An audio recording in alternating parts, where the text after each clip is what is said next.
Have you ever wondered what makes certain flours better for baking delicate pastries and fine breads?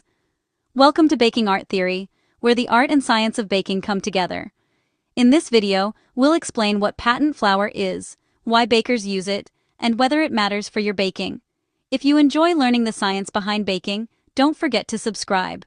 Patent flour is a high-quality wheat flour that comes from the innermost part of the wheat kernel. It's known for its fine texture and bright white color.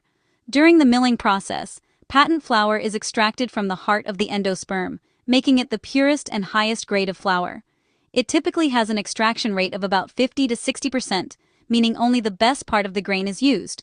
Because of its fine texture and high gluten content, patent flour is perfect for fine baking, including cakes, pastries, and premium breads. It ensures a consistent, tender crumb and beautiful rise. Choose patent flour for your baking when you want the best quality and performance. It's ideal for recipes where you need a light and airy texture or a delicate crumb. Now you know what makes patent flour so special. Use it to elevate your baking and achieve professional quality results at home. Happy baking, everyone!